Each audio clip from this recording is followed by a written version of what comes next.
Hello students, आज आपण maths मध्ये एक एकदम इंटरेस्टिंग आणि सिंपल टॉपिक शिकणार आहोत ज्याचं नाव आहे ग्राफ ऑफ फंक्शन. आणि त्याच्यात आपण प्लॉटिंग ऑफ ग्राफ्स म्हणजे ग्राफ कसे तयार करायचे हे शिकणार आहोत. बेसिकली ग्राफ का शिकायचे, तर ग्राफ ही एक मॅथमॅटिक्सची लँग्वेज आहे. आपण आपल्या बऱ्याच गोष्टींमध्ये ग्राफचा यूज बघत असतो. तुम्ही टीव्हीवरती न्यूज बघताना त्यात ग्राफिक्सच्या माध्यमातून असा एक शब्द खूप वेळा येतो. तसंच आता कोरोनाचे अपडेट्स जे येतात त्याच्यामध्ये डे वाईज किती पेशंट्स मिळाले, किती डेथ झाल्या याचा एक ग्राफ तयार होत असतो, बरोबर. सो ही ग्राफची लँग्वेज मॅथमॅटिक्सची लँग्वेज आहे. त्यात आपल्या स्क्रिप्टवाला लँग्वेज यूज होत नाही. त्याचा फायदा हा होतो की आपली भाषा कोणतीही असेल, मदर टंग काही असेल किंवा आपल्याला एखादी भाषा येत असेल किंवा नसेल, ग्राफच्या माध्यमातून संपूर्ण डाटा आपल्याला व्यवस्थित कळतो. त्याच्यामध्ये आपल्याला डिस्क्राईब करायची गरज नाहीये. म्हणजे जी गोष्ट 10-15 ओळी किंवा लाईन्स किंवा पॅरेग्राफ्स मधून आपण डिस्क्राईब करू तीच आपण एका ग्राफच्या माध्यमातून खूप इफेक्टिव्हली डिस्क्राईब करू शकतो. हा सगळ्यात मोठा यूज आहे ग्राफचा. सेकंड थिंग, ग्राफ म्हणजे फक्त एक्स आणि वाय ऍक्सिस असं नाहीये. तर आपण जे वेगवेगळे सिम्बॉल्स वापरतो ते पण ग्राफ मध्ये येतात. लाईक पुढे शाळा आहे असं इंडिकेट करायला एक पळणारा मुलगा दाखवतात. नो पार्किंग साठी पी काढून त्याच्यावर क्रॉस केलेला असतो, बरोबर. किंवा डेंजर दाखवायचं असतं ते कवटी दाखवलेली असते आणि त्याच्यावर पुढे असतात क्रॉस मारलेला असतो लाईकवाईज. आता याचा उपयोग काय होतो, तर एक एक्झाम्पल घेऊया. आपण समजा गाडी घेऊन ड्राईव्ह करत कन्याकुमारीला निघालो आहोत.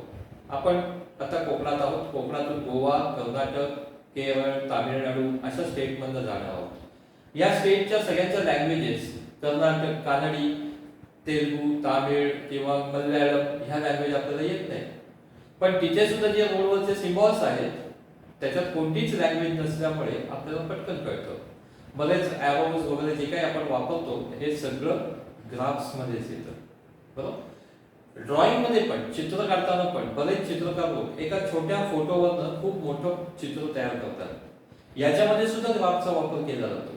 तो छोटा जो फोटो आहे तो व्हर्टिकल अँड हॉरिझॉन्टल लाईन्स मध्ये जसे आपल्या ग्राफ पेपरवरती असतात तसा डिवाइड केला जातो हर एक स्क्वेअर मध्ये. आणि मग तसंच मोठं स्केल म्हणजे ह्या स्केलवरती जर मला तो फोटो तयार करायचा आहे तर ह्याला पण मी डिवाइड करणार हॉरिझॉन्टल व्हर्टिकल लाईन्सनी छोट्या छोट्या स्क्वेअर्स मध्ये. आणि मग त्या प्रत्येक स्क्वेअर मध्ये त्याचं जे स्केल तयार झालं त्याच्यानुसार आपण लाईन्स प्लॉट करत गेलो, कर्व्स प्लॉट करत गेलो की ते पूर्ण चित्र तयार होतं. हे ग्राफ आपण अनेक फील्ड मध्ये वापरतो. म्हणजे ग्राफ फक्त मॅथ्सशी रिलेटेड आहे का, तर नाही. ही एक मॅथमॅटिक्सची लँग्वेज आहे, पण ती अनेक गोष्टींमध्ये उपयोगी होते आपल्याला, बरोबर. चित्रकला झाली किंवा बायोलॉजी असेल, बायोलॉजीमध्ये ग्राफचा वापर काय, तर आता तुम्ही कोरोनाचा बघताच आहात. बॅक्टेरियाची ग्रोथ दाखवायची ग्राफमधनं तुम्ही इझिली दाखवू शकता. एखाद्या लाईफ सायकलचा स्टडी करायचा आहे, त्या लाईफ सायकलमध्ये जे पॅचेस आहेत, अप्स आहेत, डाऊन्स आहेत, ते तुम्ही ग्राफमधनं दाखवू शकता. स्टॅट्सचा वापर प्रचंड प्रमाणात बायोलॉजीमध्ये होतो. हे स्टॅट्सचे सुद्धा तुम्ही ग्राफ शाळेत असताना काढलेले आहेत, बार चार्ट काढलेले आहेत, हिस्टोग्राम काढलेले आहेत. दिस इज ऑल ग्राफ्स किंवा ग्राफिक्स. त्यामुळे graph is a very very important tool in mathematics. त्याचे बेसिक आपल्याला शिकायचे. त्यावेळी शाळेमध्ये तुम्ही कोऑर्डिनेट जॉमेट्री शिकलेले आहात. Coordinate geometry. आता ह्याच्यामध्ये तुम्ही काय शिकलात, तर कोऑर्डिनेट जॉमेट्री मध्ये तुम्ही पॉइंट्स प्लॉट करायला शिकला. समजा P हा पॉइंट 3, 4 हे त्याचे कोऑर्डिनेट्स आहेत. हा झाला आपला एक्स ऍक्सिस, जो हॉरिझॉन्टल आहे तो एक्स, जो व्हर्टिकल आहे तो वाय. आता या दोन ऍक्सिस मुळे आपल्या ह्या प्लेनचे टोटल 4 पार्ट्स झाले, बरोबर. First quadrant, second quadrant, third quadrant, fourth quadrant. ही जी साइड आहे right side of horizontal axis is positive. तसंच upward from horizontal axis positive. Left साइडला निगेटिव्ह, डाऊनवर्ड्स निगेटिव्ह. मग 3, 4 हा पॉइंट, त्यात एक्स आणि वाय दोघेही पॉझिटिव्ह आहेत, म्हणजे येणार फर्स्ट क्वाड्रंट मध्ये. पहिला जो नंबर आहे तो इंडिकेट करतो डिस्टन्स फ्रॉम वाय ऍक्सिस, म्हणजे एक्स ऍक्सिस वरती किती डिस्टन्स, बरोबर. म्हणजे इथे जर आपण युनिट्स मध्ये घेतलं 1, 2, 3 तर 3 division x equal to 3 p 3 4 हा पॉइंट आपल्याला दाखवायचा आहे. तसंच y वरती 4 1 2 3 4. मग इथून दोन लाईन्स काढल्या तर this will be your point p 3 4. Clear. हे सगळ्यांनी आपण शाळेत केलंय. त्याच्या पुढची स्टेप म्हणजे डिस्टन्स फॉर्म्युला पण तुम्ही शिकलाय. दोन वेगवेगळ्या पॉइंट मधले डिस्टन्स ते पण तुम्ही कोऑर्डिनेट जॉमेट्री मध्ये शिकले. एक जाता जाता छोटीशी जनरल नॉलेज, कोऑर्डिनेट याच्यामधलं हे जी सिस्टीम आपण वापरतो याला म्हणतो आपण कार्टेशियन सिस्टीम. आणि हे जे एक्स आणि वाय कोऑर्डिनेट्स आहेत याला आपण म्हणतो कार्टेशियन कोऑर्डिनेट्स. बरोबर. त्याच्यातला कार्ट हा जो शब्द आहे किंवा कार्टे हा जो शब्द आहे CART हा शब्द आलाय फ्रेंच मॅथमॅटिशियन रेने डेकार्टेवरनं. सो रेने डेकार्टेने ही सिस्टीम पहिले चालू केली. त्यामुळे आपण याला म्हणतो कार्टेशियन सिस्टीम. अशा अजून काही दोन सिस्टीम अजून आहेत. एक आहे पोलर कोऑर्डिनेट आणि एक आहे स्फेरिकल पोलर कोऑर्डिनेट्स. दोनच ऍक्सेस वापरतो का? तर नाही. कोणतेही ऑब्जेक्ट आपण स्पेस मध्ये लोकेट करायचा असेल तर आपल्याला तीन ऍक्सेस घ्यावे लागतात, एक्स वाय आणि झेड. म्हणजे ह्या प्लेन मध्ये हे दोन ऍक्सिस आले एक्स आणि वाय, याला परपेंडिक्युलर असणारा झेड ऍक्सिस. त्यामुळे स्पेस मध्ये म्हणजे not only on the earth, external of the earth जी सगळी स्पेस आहे त्या स्पेस मध्ये अवकाश त्याच्यामध्ये सुद्धा आपण कोणताही ऑब्जेक्ट, चंद्र कुठे आहे, ज्युपिटर कुठे आहे हे आपण सगळं लोकेट करतो बाय युजिंग कोऑर्डिनेट सिस्टीम. तसंच पोलर सिस्टीम मध्ये पण आपण लोकेट करू शकतो आणि स्फेरिकल पोलर मध्ये पण करू शकतो. सो हे सगळं येतं कशामध्ये? ग्राफ या टूल मध्ये, ग्राफ या लँग्वेज मध्ये. क्लियर? आता आपण थोडंसं पुढे जाऊया. तर तुम्ही आता सुबेसनाच्या लेक्चर मध्ये सेट्स, फंक्शन्स या गोष्टी शिकला असाल. त्याच्यामध्ये सुद्धा कार्टेशियन प्रॉडक्ट ही एक कन्सेप्ट तुम्हाला येऊन गेली असेल. दोन सेट म्हणजे इथे set of all points on x axis, set of all points on y axis ह्याचं combination that is Cartesian product. बरोबर. हे आपण जे P34 दाखवलंय this is also Cartesian product of x set and y set. बरोबर. पहिला x मग Y. आता असंच का? तर फंक्शन मध्ये इथे एक शब्द वापरलाय मी function.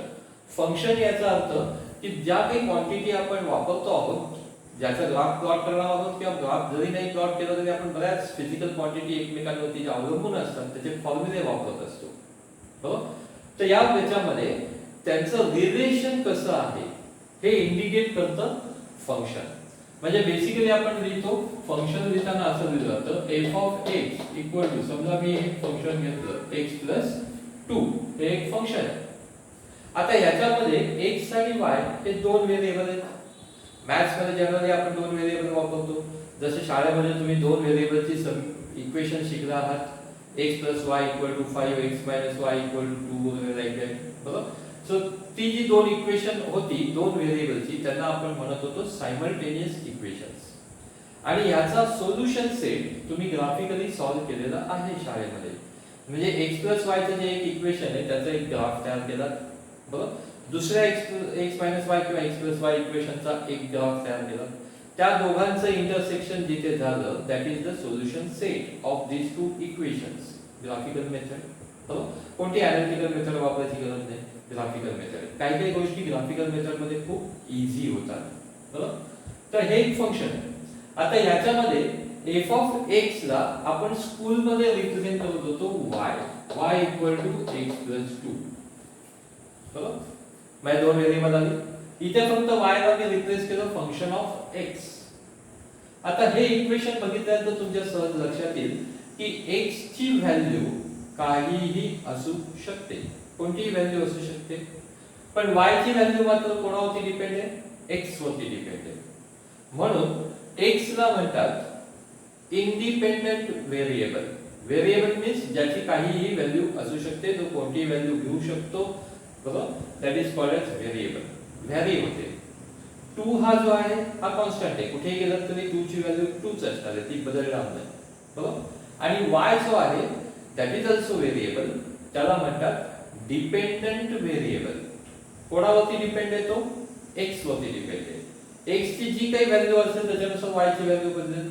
Suppose x equal to 0 असेल तर y 2 होईल, x 1 असेल तर y 3 होईल, x मायनस 1 असेल तर y 1 होईल आणि x मायनस 2 असेल तर y 0 होईल. बरोबर. त्यामुळे y ची व्हॅल्यू त्याच्यानुसार बदलते. So y is called as dependent variable. Graph काढताना नेहमी लक्षात ठेवायचं की x ऍक्सिस वरती आपल्याला इंडिपेंडेंट व्हेरिएबल जो आहे ते ती क्वांटिटी घ्यायची आहे.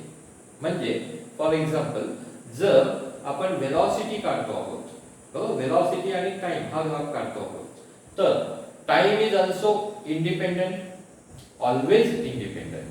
का? टाइम आपल्या हातात नाहीये, तो सतत चालूच राहणार आहे, बरोबर. पण वेलॉसिटी त्या टाइम नुसार चेंज होते, डिस्प्लेसमेंट त्या टाइम नुसार चेंज होते. त्यामुळे त्या वेलॉसिटी डिस्प्लेसमेंट या दोन्ही क्वांटिटी कुठे येतील?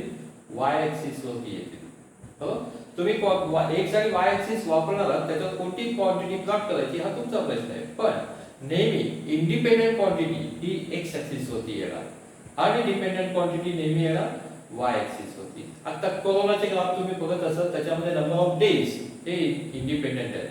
ते आपल्या हातात आहेत का? नाही. डेट रोज पुढे चाललेली आहे. काल 30 एप्रिल होती, आज 1 मे आहे, रोज पुढे जाणार आहे. पेशंट्स व्हेरी होतील, ते पण व्हेरी होणार आहेत. ते काही डेज वरती डिपेंड नाहीये, पण ते कुठे येणार? वाय ऍक्सिस वरती, बरोबर. कारण ती संख्या कमी जास्ती होते अकॉर्डिंग टू डे. म्हणून आपण ग्राफ प्लॉट करताना पेशंट्स वाय ऍक्सिस वरती आणि डेज एक्स ऍक्सिस वरती. तो जो कोरोनाचा ग्राफ तुम्हाला वरती जाताना दिसतोय, एक्सपोनेन्शियल दिसतोय, लाईक आहे, तो त्या पद्धतीने प्लॉट करा. शाळेमध्ये असताना तुम्ही ओहम्स लॉचा एक्सपेरिमेंट केला असेल. त्यामध्ये व्होल्टेज आणि करंट या दोन क्वांटिटी इन्व्हॉल्व आहेत.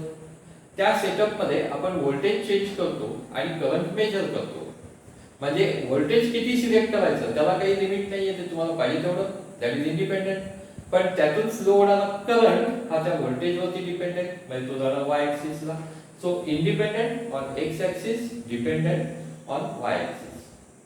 आता तुमची ऍक्टिव्हिटी काय आहे? तर आपल्याला ग्राफ प्लॉट करायचे, त्यासाठी एक ग्राफ पेपर पाहिजे.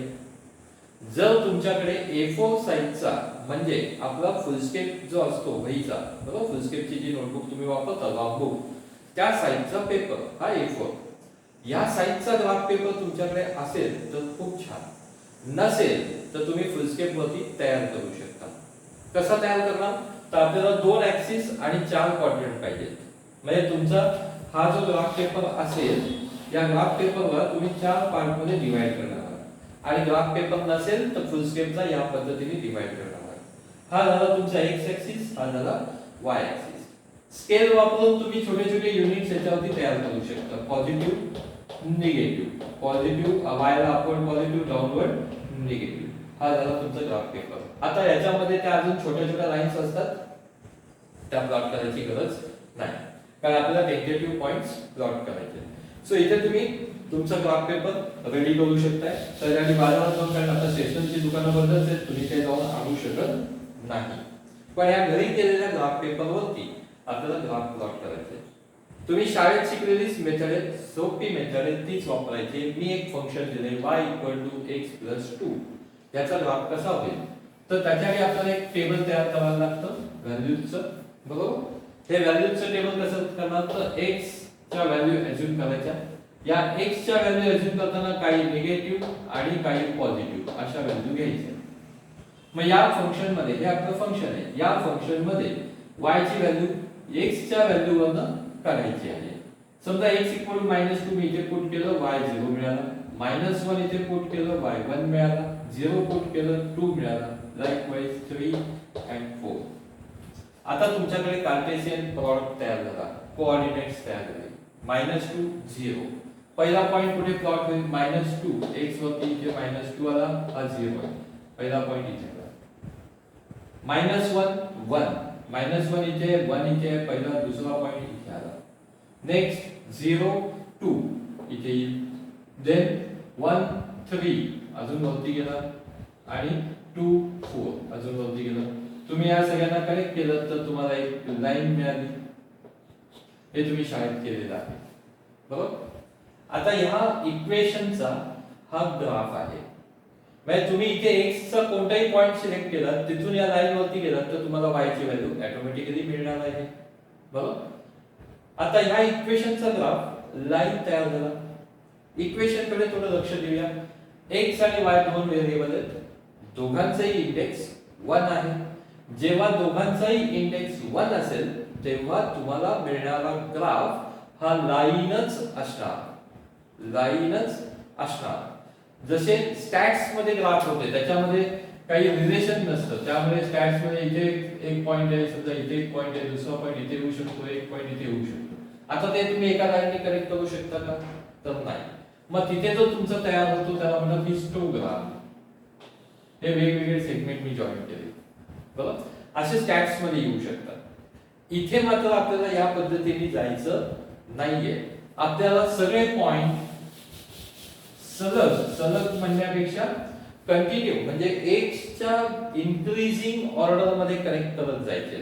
म्हणजे x चा -2 नंतर x चा -1 चा, मग 0 चा, 1 चा, 2 चा, अशा पद्धतीने कनेक्ट करत जायचे. पण ते सेगमेंट मध्ये नाही कनेक्ट करायचे.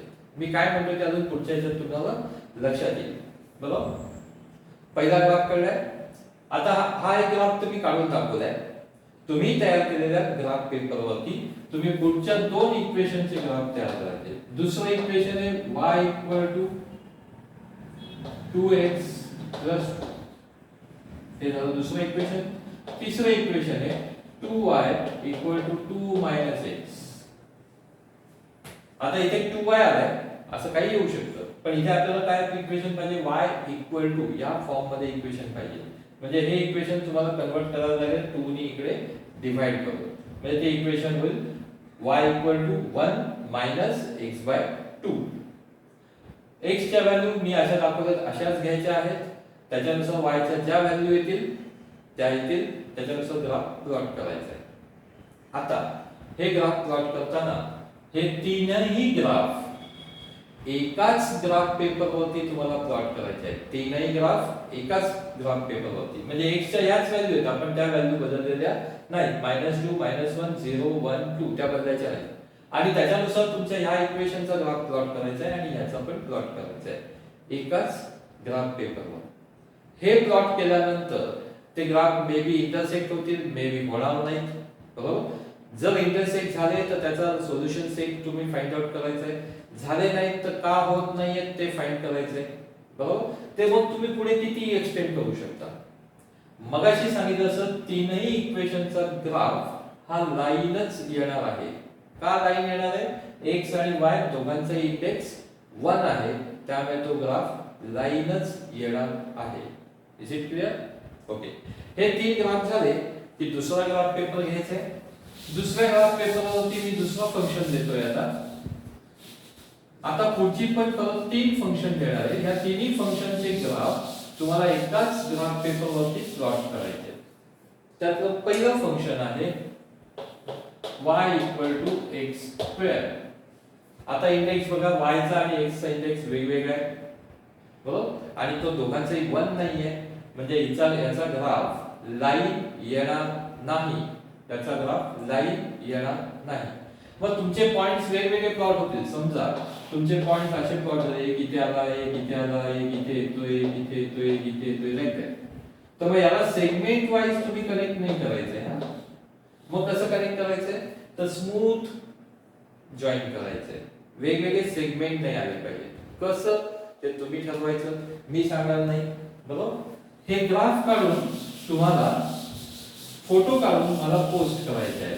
ते केल्यानंतर आपलं पुढचं लेक्चर येईल की ज्याच्यामध्ये तुम्ही ते ग्राफ कसे तयार केले, त्याच्यावरती तुमची ऑब्झर्वेशन काय आहे ती तुम्ही पुट करायची आहे, बरोबर? आणि मग त्याच्यावरचं पुढचं डिस्कशन म्हणजे ग्राफ कसे शिकणार, आपण त्याच्यातून अनालिसिस कसा करणार, हे सगळ्या गोष्टी त्याच्यानंतर येतील. हे पहिलं फंक्शन झालं सेकंड ग्राफ पेपरवरचं. दुसरं फंक्शन आहे y = x³ आणि तिसरं फंक्शन आहे y = x⁴. आता तुमच्या एखाद्या गोष्ट लक्षात येईल की आपण x च्या व्हॅल्यू ज्या घेतल्यात -2 -1 0 1 आणि 2. x² चा जेव्हा ग्राफ तयार करणार तेव्हा निगेटिव्ह व्हॅल्यूचा स्क्वेअर हा पॉझिटिव्हच येतो.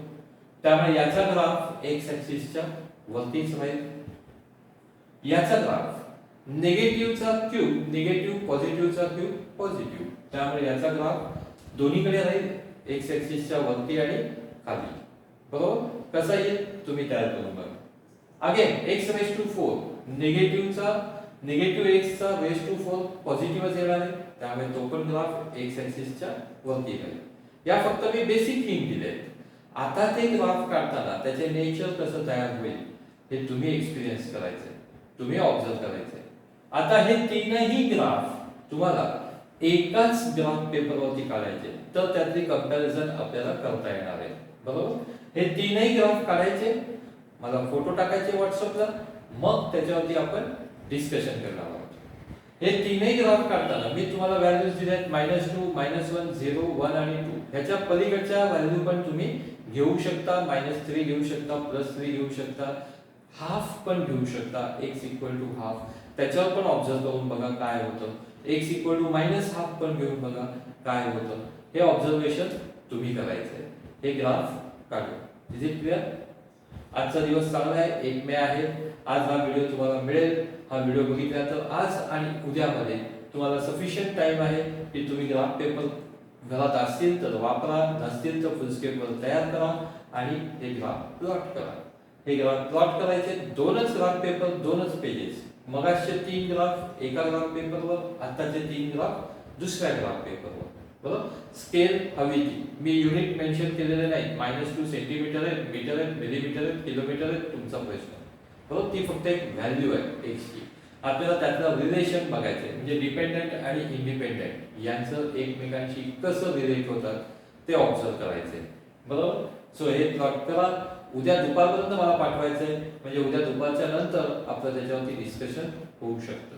सगळ्यांनी करायचंय, आठवणीने करायचंय, कोणी हे टाळू नका. हे खूप बेसिक आहे, याचा उपयोग खूप मोठा आहे. तुम्हाला आज कळणार नाही, फक्त ऐकून ठेवा की तुमच्या मेंदूची क्षमता, कार्यक्षमता वाढवण्यासाठी ग्राफ सर्कल चांगलं टूल नाही.